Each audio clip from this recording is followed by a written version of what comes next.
Hello, welcome to Locked on Sharks, the premier hockey podcast of your favorite tanking team in the Bay Area. And the Sharks having a week off, basically, enjoying some time. Brought an old friend back to answer your mailbag questions. So we're going to dive into those. There's a plethora of them, so probably going to be a nice chunky episode today. So, mailbag now. You're Locked on Sharks, your daily podcast on the San Jose Sharks. Part of the Locked On Podcast Network, your team every day.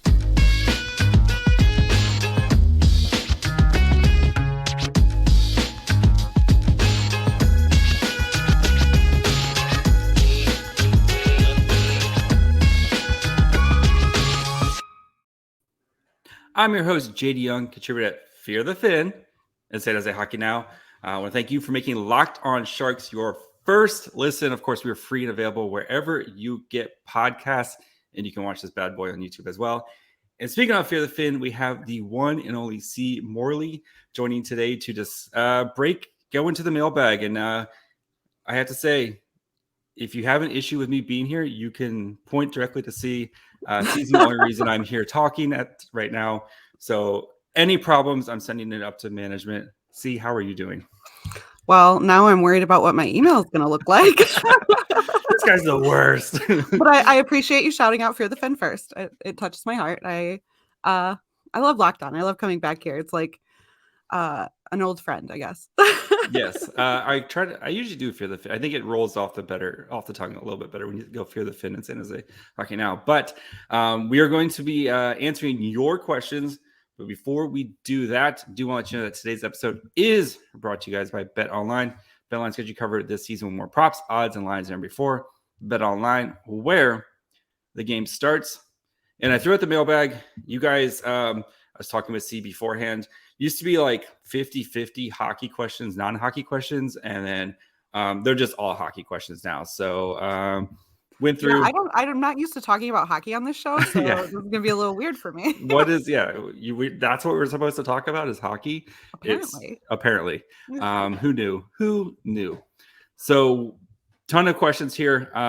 Tried to kind of put them together kind of based on the draft or trade deadline, Barracuda, weird stuff. So I don't know. Sie, if you're ready to go, let's do this. Let's do it. All right. So Gong Show at 661 Hockey Fan on Twitter asks, do the Sharks have more sellable talent for the deadline than the teams behind them in the standings? No. I think so. Yeah. I mean, So behind them, there are 4 teams behind them. Yes. 3. Chicago's got Kane and Taze. Other than that, they're not, They've got Athanasiou. Max Domi is also a rental option. He's going to be a UFA at that. That's mainly, I think Chicago has a lot of rental options, which is like what people are looking for at the trade deadline, right? So in terms of like players that would be able to be sold like at a prorated amount to a team that's looking to compete, I think Chicago and they could get even worse. I'm just trying to think.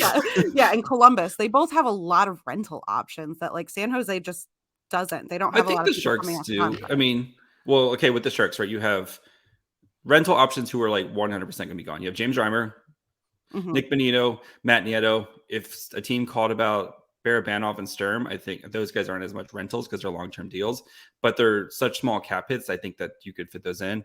And then, of course, you have the Timo Meier, who's the big fish out there. If the Sharks decide to move him, I think that's kind of why I think they have. If Timo Meier wants to go, he's the best player available on the trade deadline, no matter basically who else is out there.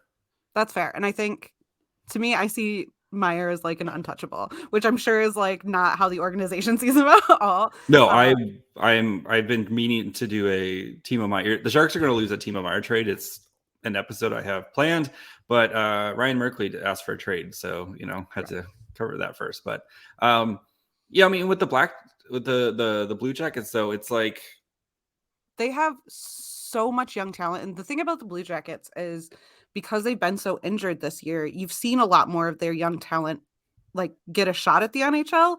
And so I think they have players that like you might not have been interested in had they not necessarily gotten this year to kind of dip their toes in. And it comes down to this is with the Ducks as well, whether or not they're going to let go of some of their young talent and what of their young talent they're going to want to hold on to.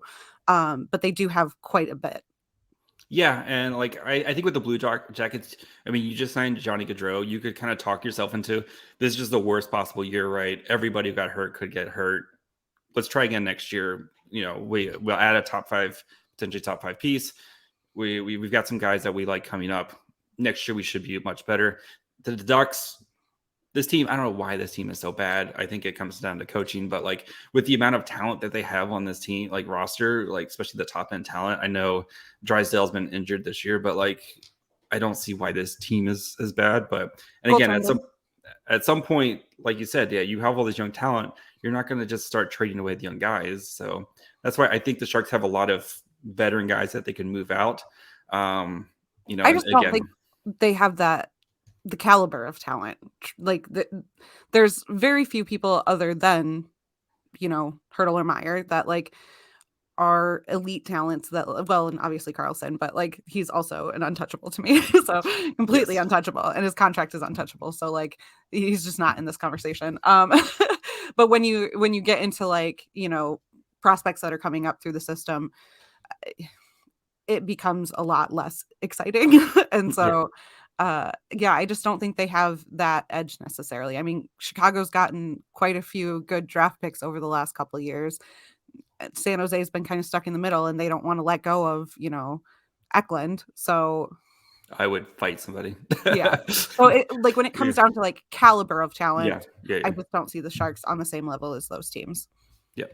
No, I mean, well, but you know, GMs love themselves their Nick Bonitos and their Matt Nietos who can come in and play on a third and fourth line, and you know they're going to be good guys and stuff like that. So true. And I kind of potentially I see interest in Scott Reedy. I think if you're looking at Sharks depth players that might be on the move, he's one that has, you know, he kind of fell off a little bit before the pandemic. He kind of struggled with his development, and then the last couple of years has kind of brought it back to form. But him being a natural center, I'm not sure I see a place for him in San Jose. So he's one that there might be a decent deal in there for Scott Reedy.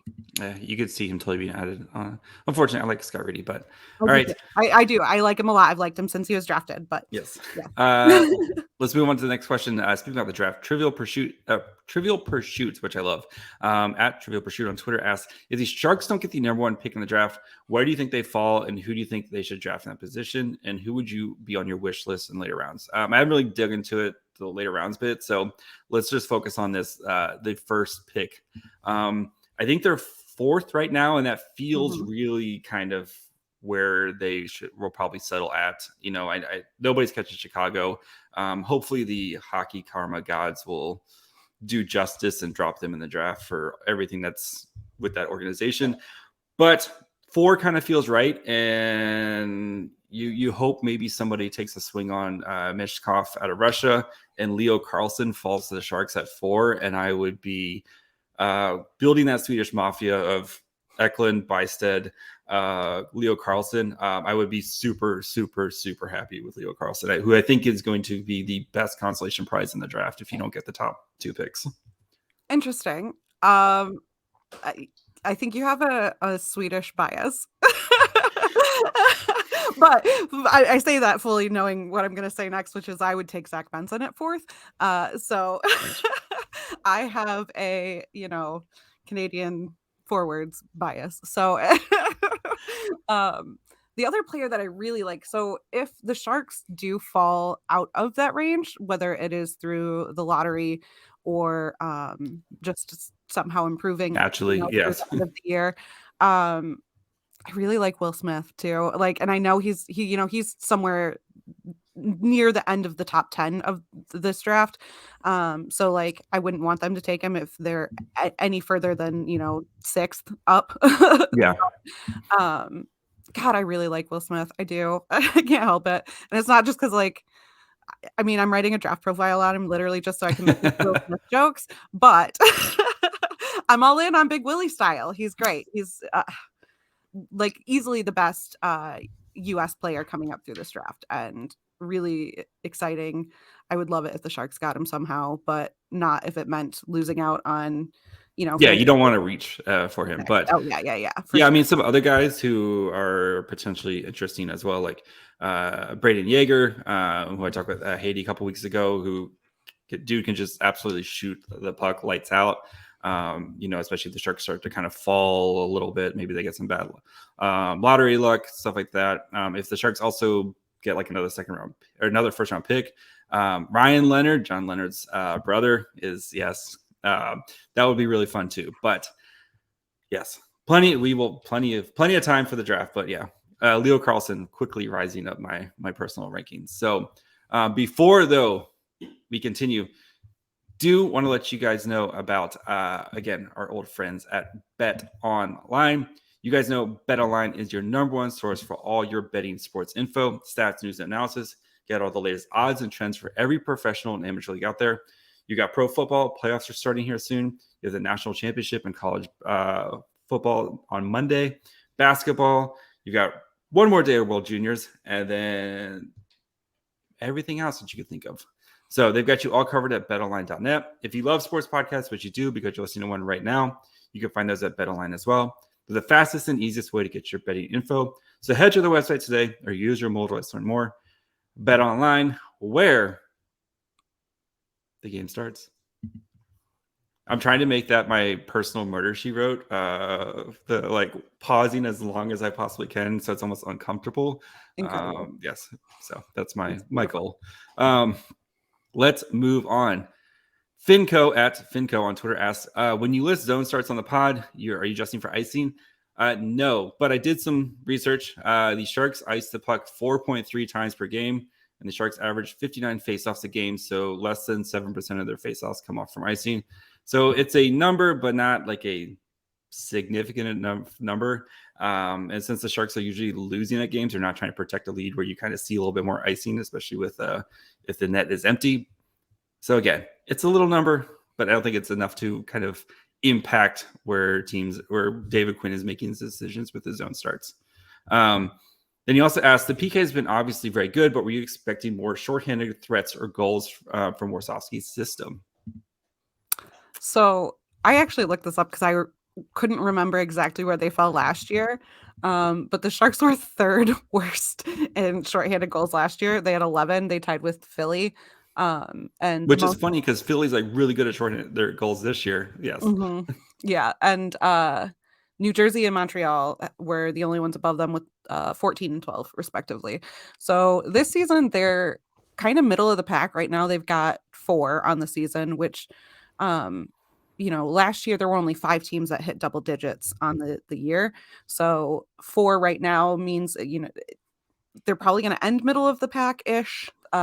Right now, Vancouver's leading with 8, and then Tampa's got 7.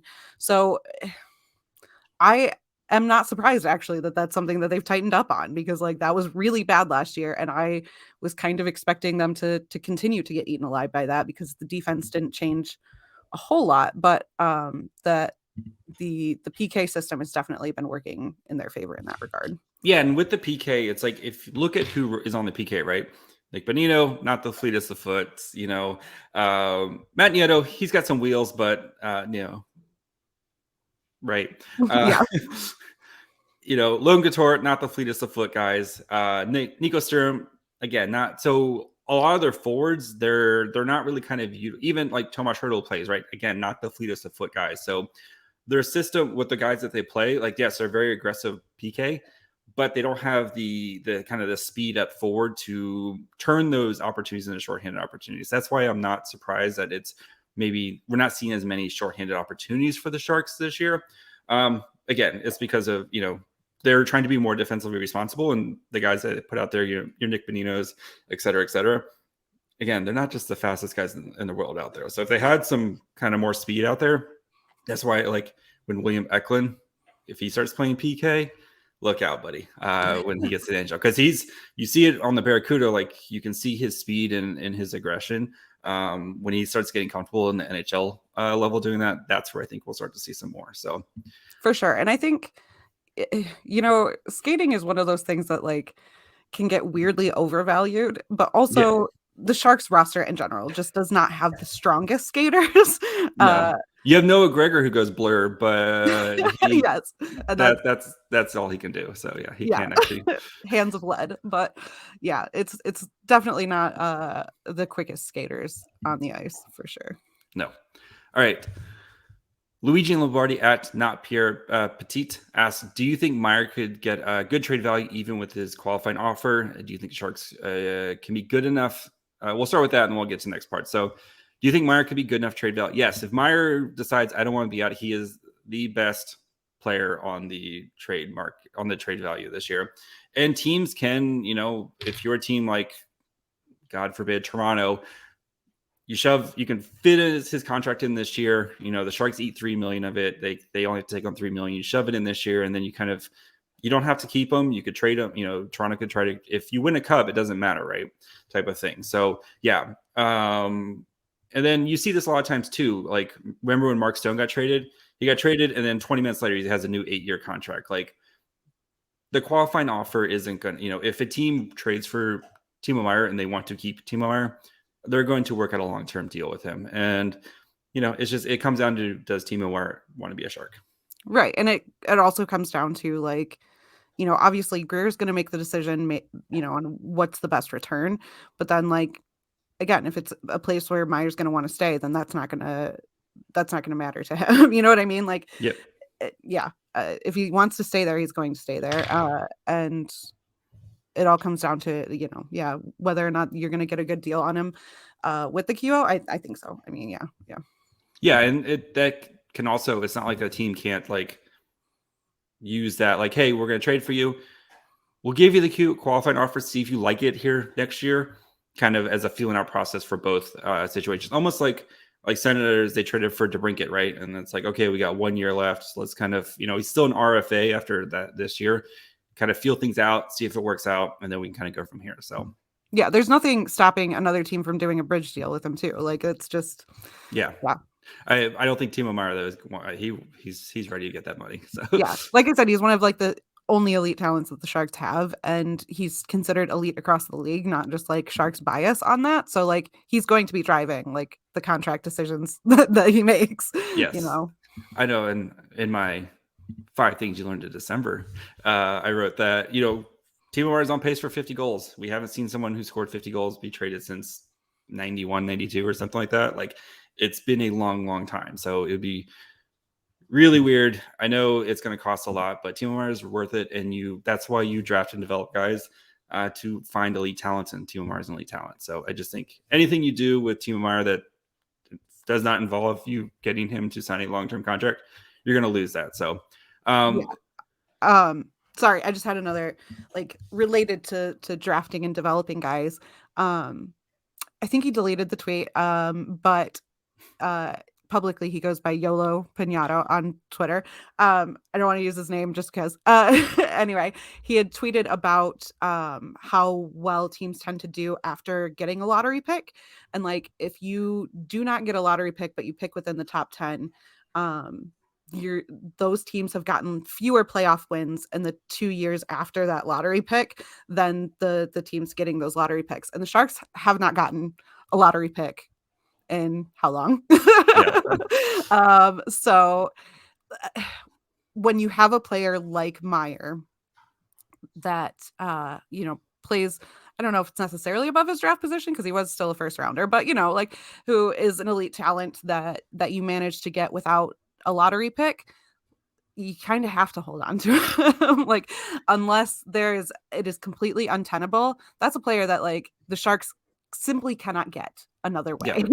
So just with their history of who they're able to draft and acquire at the draft, like you said, anyone you're going to trade with, you're going to be on the losing end of that deal, unless it is like a situation where you have like an Erik Karlsson thing where you end up getting, like, you luck into the team just falling apart type of thing. And Tim Stützle, you luck into like a really good draft pick and like things like that. And or also there are situations where like two players who are elite need a change of scenery. That has happened before too, but like I don't see that in this circumstance because like Timo Meyer's fine as a Shark. It's just whether or not they want to pay him. So yeah, the organization, whether or not they can get a good deal on Meyer, thinking long term, they should be doing everything they can in their power to hold on to him. Yes. All right. And then second part of his question was, do you think the Sharks can be good next year with hopefully adding 2 legit top wingers in Eklund and Bordeleau? Believe me, I am all aboard Eklund train. I still think it's a lot to ask for rookies to kind of come in and just be awesome. And there's a chance that one of those two could come in and be awesome. I don't know if both of them, just statistically, both of them can kind of come in and be awesome. I mean, look last season, right? Jonathan Dahlen came in and was amazing the first half, and then he got hurt. And now he's not even on the team anymore type of situation. So how dare you say that name? I know. I love Jonathan Dahlen too, but it just hurt my feelings. I know, but that doesn't solve the biggest issue with the Sharks, right? This team can score a bunch of goals. They just can't stop a nosebleed. And I think trying to figure out what you have in Capo Kakinen, and then you're gonna have to replace James Reimer. If you can luck into that, and there's a path to the Sharks being competitive next year, especially if maybe you win the draft and you get Connor Bedard, who steps into the NHL and is potential 25 goal, 30 goal scorer from day one. There's a path, but yeah, I think Mike Greer is ready to build this slowly. Yeah, slowly I think is kind of the key there. I've been, describing this season as like progress over perfection, right? Because like no one is expecting a team with a new GM, a new coach, new systems, like new everything, a bunch of new players.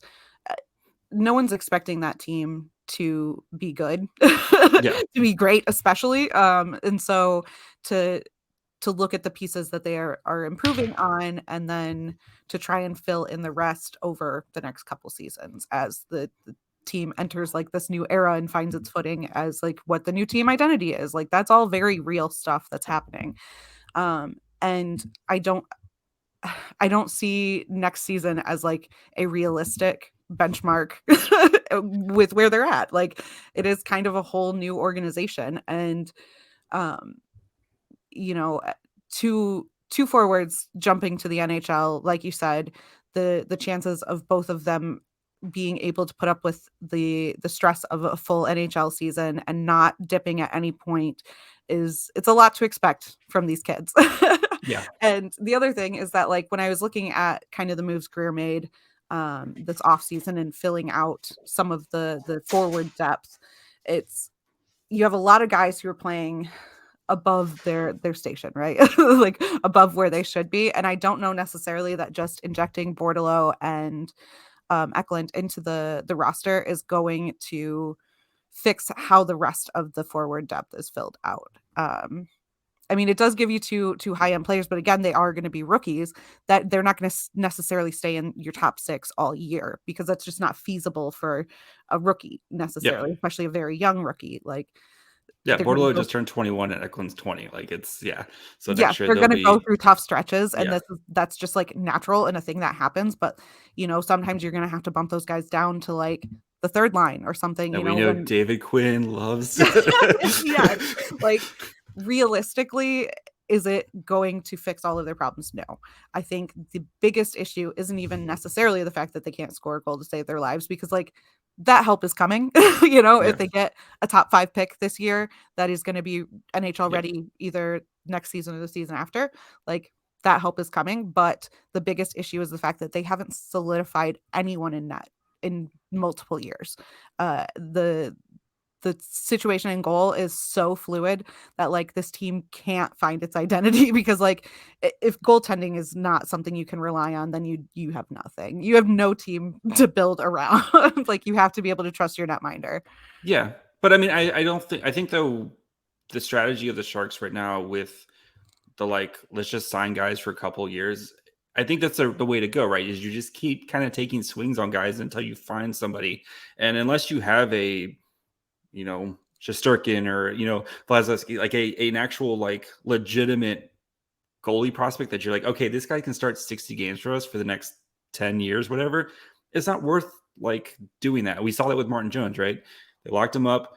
He played great. and then he fell off a cliff. I know he's playing great with the Kraken right now, but like, that we saw that for 3 years in a row where the goaltending just sunk this team. And I think just going out and finding your James Reimers of the world for the next couple of years while you have some prospects kind of developing, see what happens, with McAnemy, you have Magnus Krona, some of the Bo Pitt and Gaudreau, some of the young guys.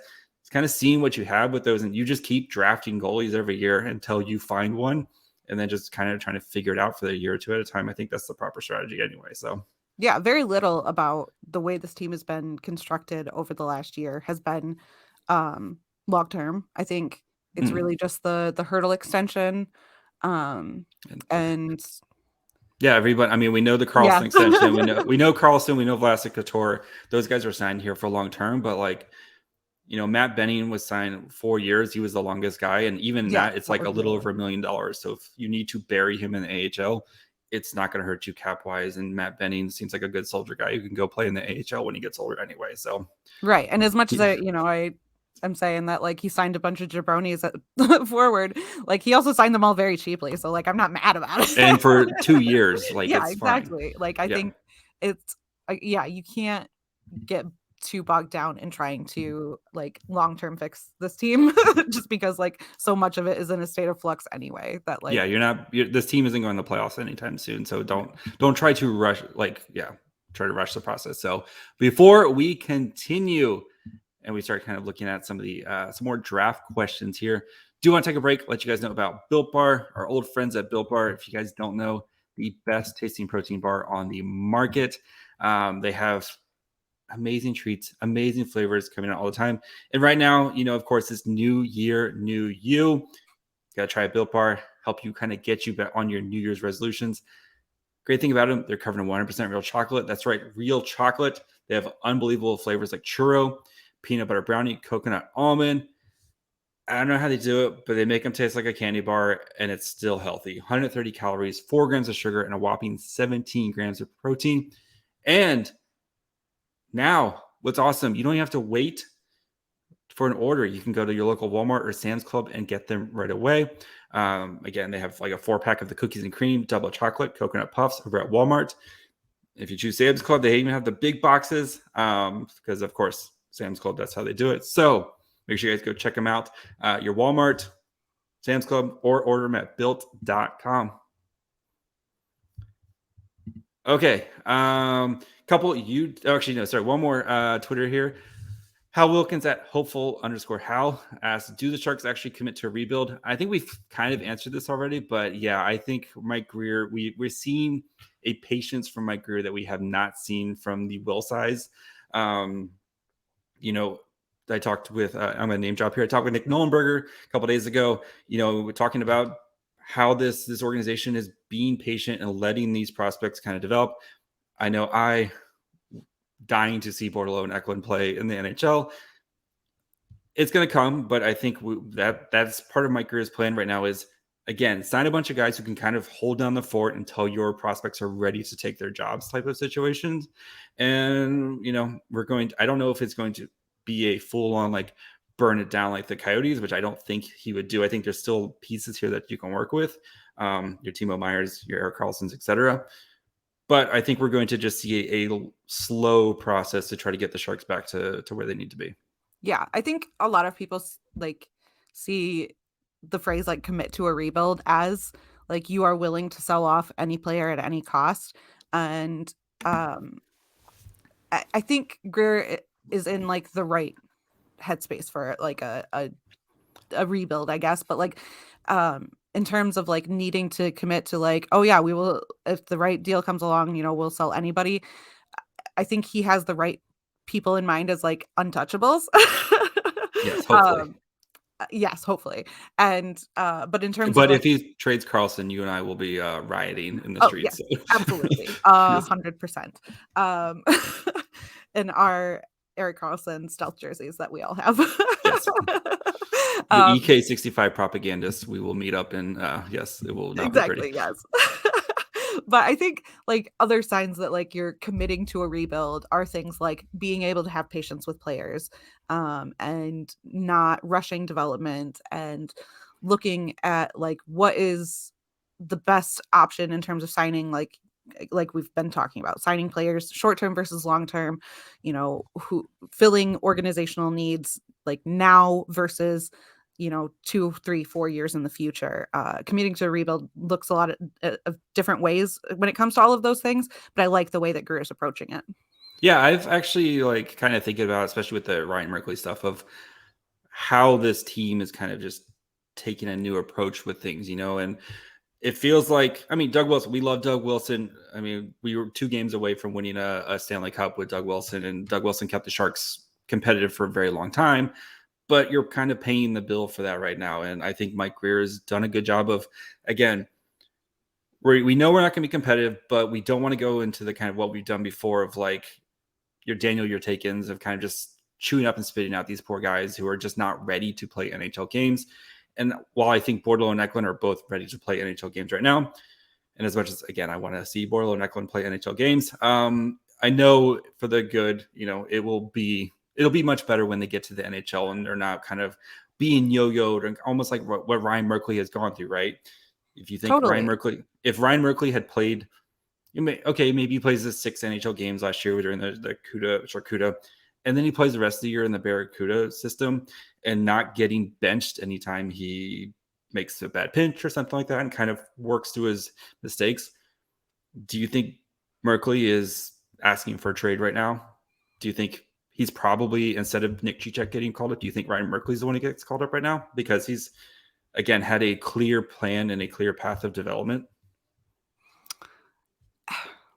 I'm just picking Merkley right now because he's kind of the guy, but like, there didn't feel like there was a plan in place. And, I think I do think that Quinn looks at the defense very differently than Bob Boughner did. And he actually looks at it.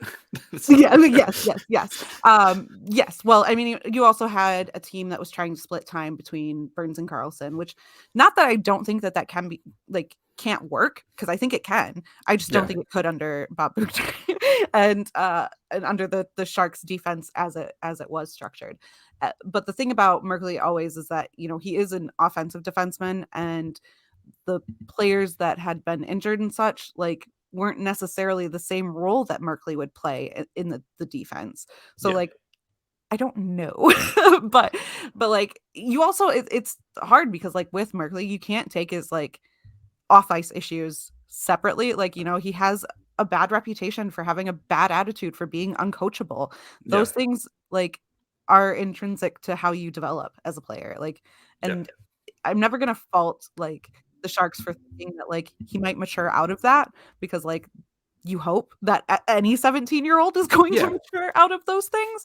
And I have not matured 1 ounce since I was 17. So that is clear in this way I've run this podcast. So yes.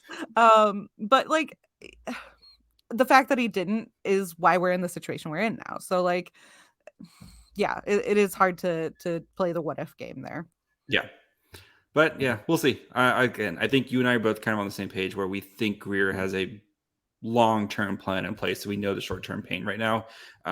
But you hope long-term, when the Sharks cap starts to get healthier and you have some that you've been drafting and developing guys for a couple of years, and you start to see that stuff to come to fruition. So next question, Tyler Meilers asks on YouTube, any updates on Nunavara?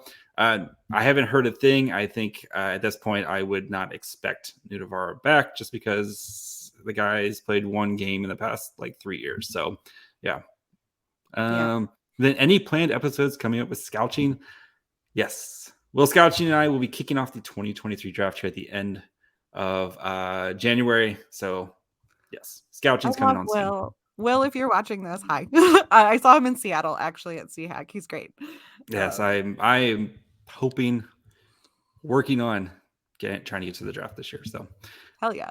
I'll see you there. It's in Nashville. Good. GeoRock15 on YouTube asks, would you trade Ferraro for a first-round pick at the draft? Yes. I have been very much on the Mario Ferraro. Mario Ferraro seems like an awesome dude. Tries hard. Loves the game. I knew it was coming. Plays in the corners.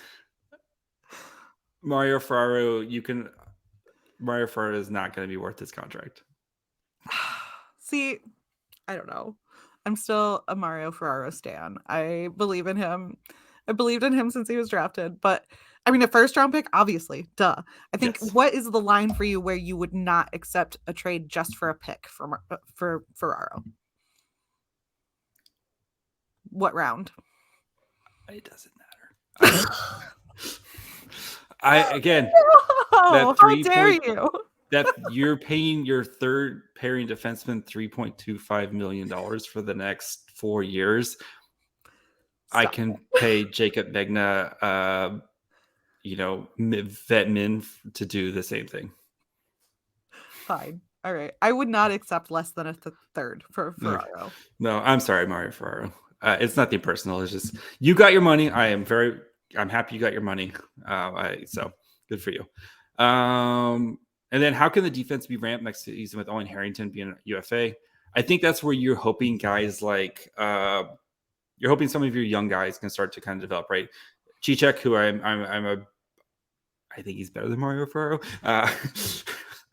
Nick Cicek, I know rookie, right? I think Cicek is on his way to being a very solid bottom pairing defenseman who you're going to pay a quarter of the price of Mario Ferraro.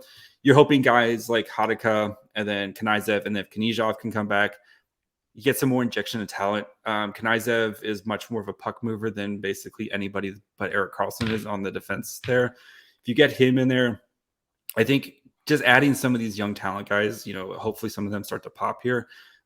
That's your kind of path to revamping the defense, and then just another year under Quinn's system. So, no. I think the easiest way to revamp the defense is getting rid of Vlasic, which Vlasic's been good. I know it's been fine this season, but like he's also still under contract until 2026.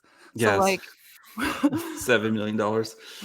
Yeah, but and his no movement clause does become a 3-team trade clause, so he can send him to Montreal. Yeah. But you're attaching a first round pick with that to send him to Montreal. Yes. But I think if you take Vlasic out of the equation, that gives you a lot of money to go do something else with it. So there's that. There's the $7 million that you don't have to pay Marc-Edouard Vlasic. Then you look at who you have like a sort of regular roster. Simic only has 1 year left on his contract. He's played better this year. You notice all the defensemen very replaceable in my opinion. But yeah, all the defensemen basically have played better under David Quinn than when Bob Boughner was here. True. Yeah. It's almost like if you teach the defense to do things, they'll do them. Things, yes. Yeah, but then you've got Ferraro and Benning. That there would be you've got two righties in Karlsson and Benning, and then Ferraro on the left side. Like if that's your core of your defense, that's not terrible. Yeah. And then the rest of them would be, Megna, Harrington, Simic. That's what you've got left if you take out Vlasic. And then you hope all of those young guys rotating in. I think it's very easy to revamp the defense at this point. It is working in a partner with Vlasic is its own struggle. And yes, he has been good this year, but like he's also partnered with Benning, who Benning has been a positive defensive impact player for his entire career. I am also a Matt Benning stan. Sorry. He's better. He's kind of got the where he kind of gets posterized, and that's what you remember with him, where he gets just turns out and stuff like that. And that happens to every defenseman, right? Erik Karlsson, that happens. Unless you're Vlasic in 2014, that happens to everybody. You're going to get posterized. That's part of playing defense. Is just bad stuff happens to you. Your job is the majority of the time you don't even notice that he's there because he's doing his job very well. I would just like to see Matt Benny with more of a puck moving partner. That's where a guy like Knizhov or Knyzev, and I always get them mixed up. They cannot be partners for my dear love. Knyzev, who with the Cuda, where he's much more of a puck moving defenseman. Totally, that would make a lot of sense long term. Where again, Benning, he's gonna be a good guy. He's gonna be positive defenseman. Not transition game is not his forte, but that's where I think you partner him with someone like that. So and then again. I don't think the Sharks defense has been bad. I think it's just the goaltending has let them down, or when they're bad, it's crucial moments. Again, it's that kind of posterized thing where it's we pooped the bed in the Flyers game, right? 3-1 lead, and then you leave you leave Tippett by himself, and it's Someone needs to Yeah. be there. Type of And thing, again, so. I think having better skaters Yes. is also something that would improve the defense. Yes.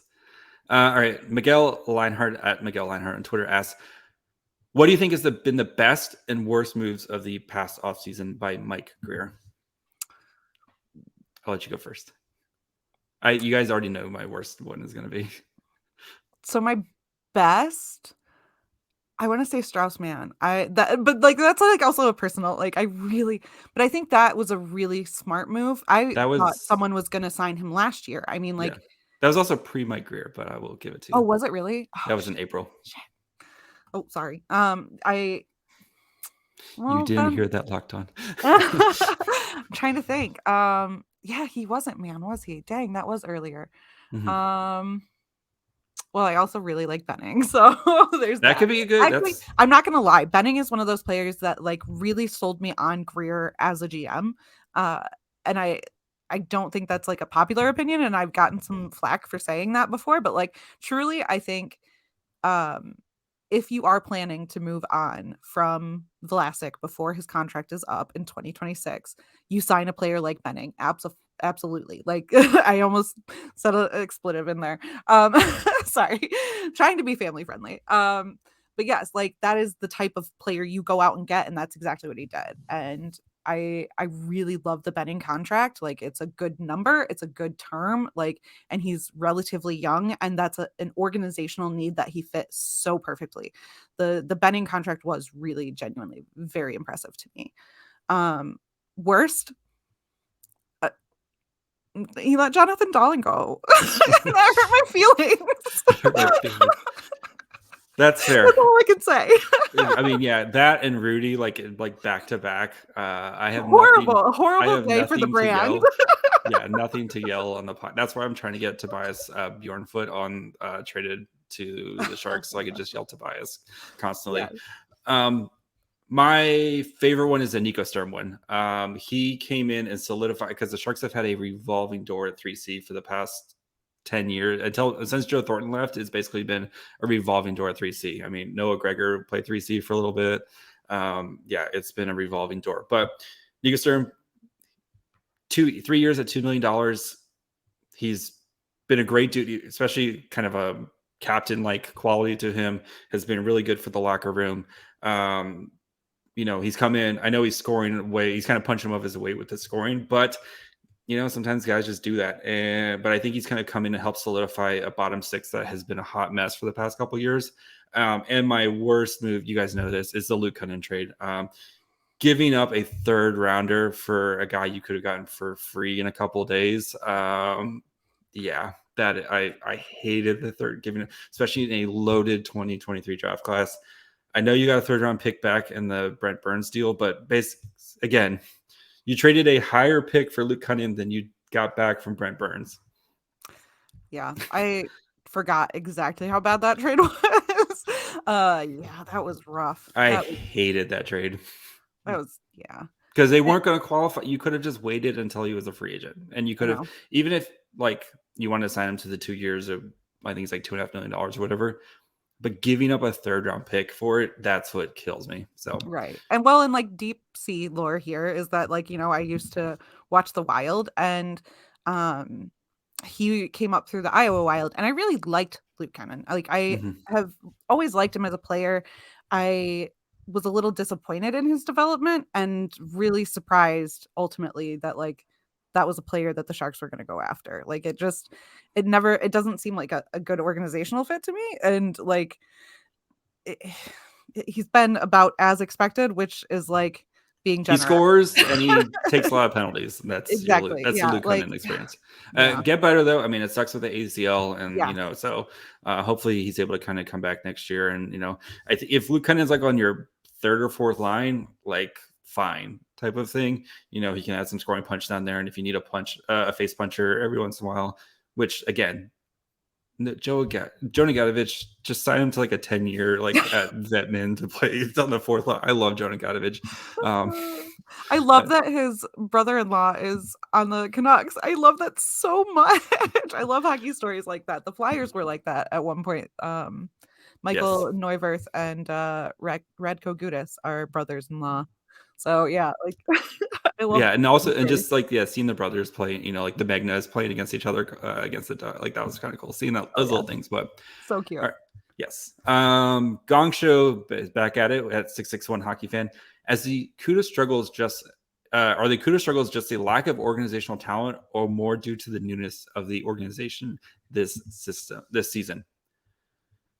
I don't know which CUDA games have you watched. I don't know, but yeah, this season I have not. But I will say this, that the AHL took a much bigger hit by COVID than people realize. And so like a lot of those players have dealt with way more development issues, like just in terms of like getting ice time and stuff over the last couple of years than you would think. And so like the AHL in general has kind of had a step back in terms of like being able to develop players just because of that alone. So like this feels like the first like fully like ready to go season in a while. So there is that to consider. Yeah, and I think it's a combination of things. So one, you have a rookie head coach. I think we kind of forget about that with John McCarthy, right? He's a rookie head coach going through his first year of being a head coach. And you can see the players developing and like you can see their skills getting better, but he's going to make rookie coach mistakes, right? And I think sometimes tinkering with the lineup and trying to find the right guy, kind of the right guys playing with the right chemistry. And some kind of situational stuff. I think for him, like getting the penalties under control would be a huge boost for the Barracuda, who are like the most penalized team in the AHL. But okay, I'm going to go through here and read off some names from the 2021-2022 San Jose Barracuda by their top scorers and see which guys are still here. So Joachim Blichfeld, Jaden Hagewaks, Sasha Shimoleski, Nick Merkley, John Leonard. Those are your top 5 scorers from last year. Artemi Knyzev, okay, he's back. Scott Reedy, he's back. Nick Cicek, Evan Weinier, Jake McGrew, Kyle Topping, Ryan Merkley, Lane Peterson.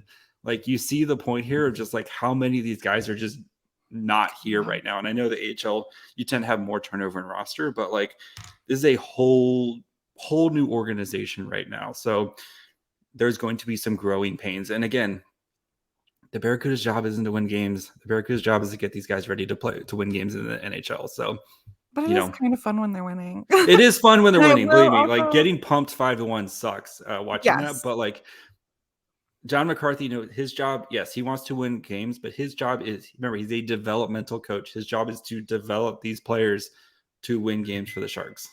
True, but winning does breed winning. Yes. The season after the Sharks went to the Stanley Cup final, the next season the Barracuda went to the Western Conference final. And then the season after that, the Sharks also went to the Western Conference final. So like there is a level of like organizational success. I mean, like also you saw also this in Colorado. That team had like Kevin LeBanc and Timo Meier on that like AHL team. Yes. True. It was a very deep time. So there's that. But like you also saw that in Colorado too, when their AHL team moved closer and became extremely successful. Like that led to more success because like obviously your organizational depth trickles down. The problem is that like there's no depth at the top to trickle down to the Barracuda right now.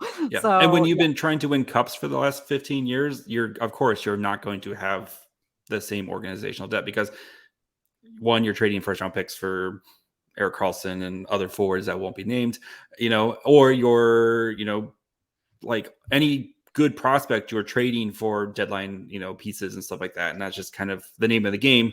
And again, if the Sharks had won a cup in either 2016 or 2018, if Erik Karlsson doesn't tear his groin and the Blues aren't just headhunting, we don't care. That doesn't matter. You have that banner. Like we would be like, okay, whatever, we won the cup. So, it's just bad circumstances. So, all right, couple more here.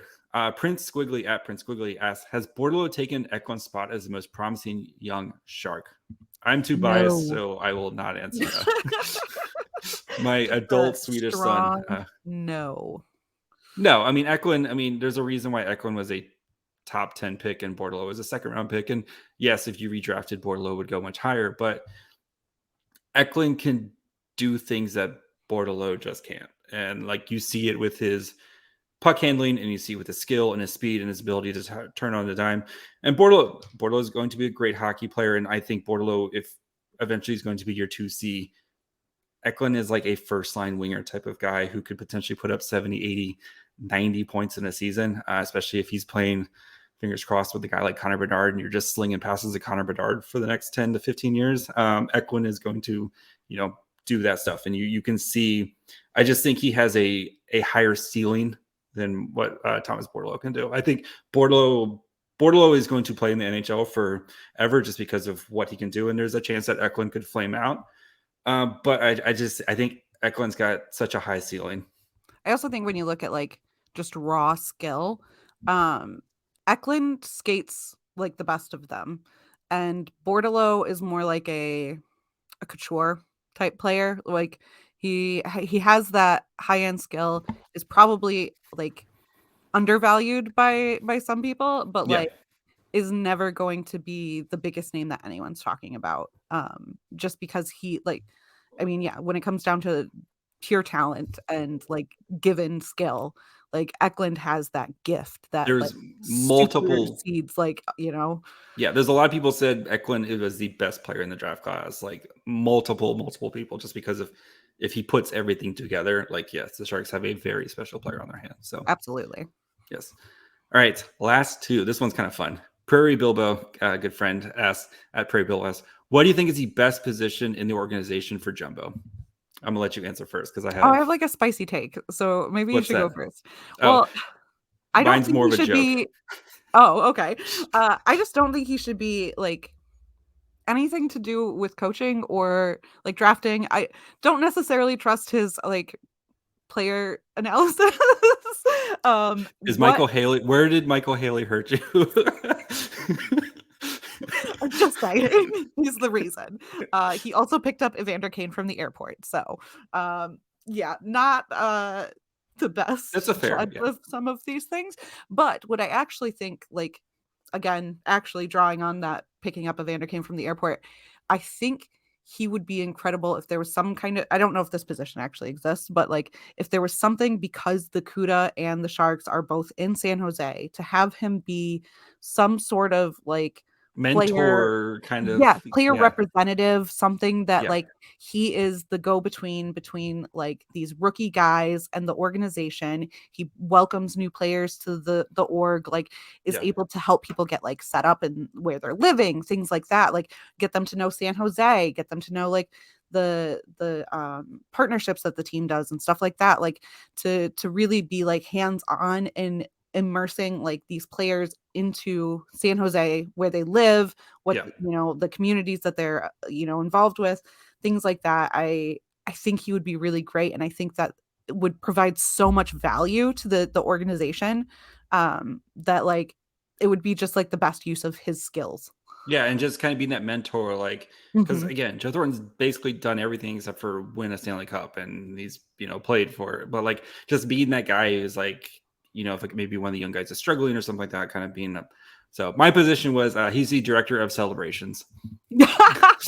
Yes, perfect. Yes. So all right, he makes all the rules for the locker room now. he's in charge of goal celebrations. You go to Joe Thornton with your potential goal celebration, and he either approves or denies it, or he gives you some critiques on what you could do. So yes. Last question. Michael Moras asks, do you need a co-host? No. So that's going to do it. We're not going to announce? Oh, I'm just kidding. You're not allowed to. And then Dakota is a co-host. So yes, she's the co-host. She's perfect. She's the best. Even though when she eats a pound of Hershey Kisses and we have to go to the vet ER, yes, on New Year's Day. But she's still perfect. So that's going to do it for us. See, where can the people find you? And I know you have as you mentioned, you have a draft profile come out. Anything else in the back burner there? You just make my stuff look good. That's yes. Like I have too much to do with your editing. That's it. And it is a lot of words sometimes. No, I do have some stuff that I'm not like ready to talk about yet, but there will be some neat stuff coming from me. You can find my work at SB Nation at fearthefin.com. I'm kind of in all of the comment sections there. So if you see me in the comments on your favorite website, just say hi. And then, yeah, you can find me on Twitter at Now You See Me. It's spelled like my name. Like it is right there. There. Yes. Of course, you can find me on Twitter at MyFryHole. You can follow the show on Locked On Sharks on Twitter, Facebook, and Instagram at Locked On Sharks. You can listen wherever you get podcasts, Apple, Spotify, Odyssey, Amazon Music. You can watch, if you're into that, on YouTube as well. Again, if you have any complaints with me being the host, you can talk to C. It's all their fault. So until tomorrow, bye, friends.